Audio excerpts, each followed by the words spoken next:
l'Assemblée, le Sénat, mobilisés pour le Mali. Ce n'est bien sûr pas un hasard si nous sommes rassemblés à Montreuil, Montreuil qui est peut-être la ville en France et en Europe où la communauté malienne joue le plus grand rôle. Cela fait maintenant plus d'un an que tous ensemble, nous suivons avec inquiétude, nous suivons avec effroi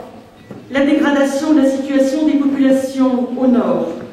Bien avant le coup d'État du mois de mars, bien avant les événements qui ont suivi, nous avons découvert la détresse des populations devant la diversité des crimes qui leur étaient infligés, les exactions commises par les différents groupes de rebelles, j'y mets des guillemets, les viols, les assassinats, les amputations, les emprisonnements arbitraires, les pillages, les prises d'otages, la destruction de monuments qui font la fierté du pays. On pourrait bien sûr rêver d'un monde idéal où la communauté africaine et la communauté internationale se seraient mobilisées sans tarder pour apporter leur soutien aux institutions républicaines du Mali, pour aider à rétablir l'unité du pays, pour aider les institutions maliennes à fonctionner,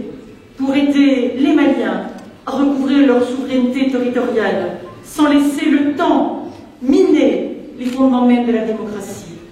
Mais la réalité a été différente. Et aujourd'hui, ce que nous disent les Maliens de France, et c'est un sentiment que nous partageons,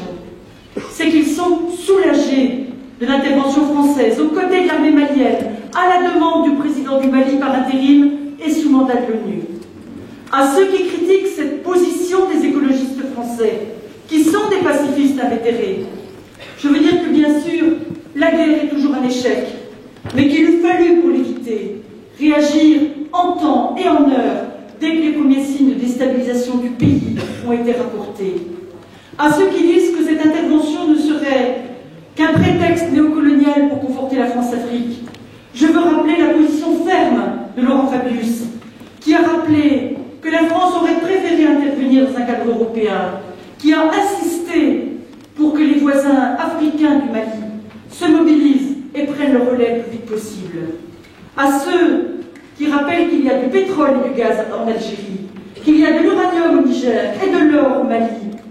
je veux dire ici que si la réalité est aujourd'hui triviale, qui conduit quelques multinationales à en tirer grand profit, la solution, c'est un partage équitable des richesses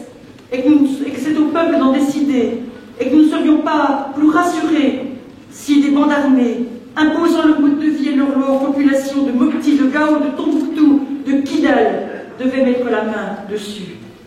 Et je veux dire surtout que ce qui nous importe, c'est la sécurité des populations, c'est le soutien à un peuple qui souffre des exactions de groupes de conducteurs de pick-up surarmés qui instrumentalisent l'islam pour développer leur trafic en terrorisant les habitants.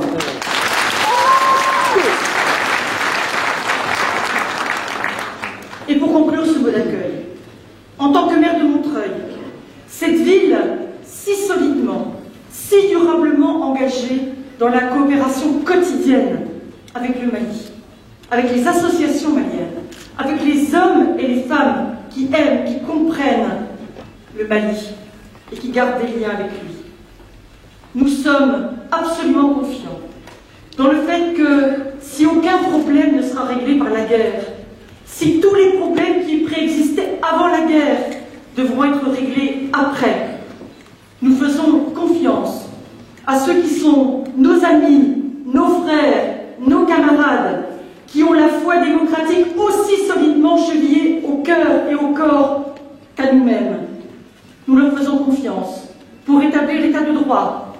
pour expliquer à l'armée son rôle et ses responsabilités, pour combattre la corruption, pour répondre aux préoccupations des minorités. Retrouver le chemin de la paix, de la démocratie, du plein exercice de la souveraineté du Mali, voilà une noble tâche pour la gauche de ce pays, pour la gauche européenne, pour la gauche en Afrique, Nous serons avec vous quand les âmes se tairont, quand il s'agira de construire un nouvel avenir pour votre pays, pas à votre place, mais humblement et modestement avec vous. Vive le Mali, vive la France, vive Montreuil.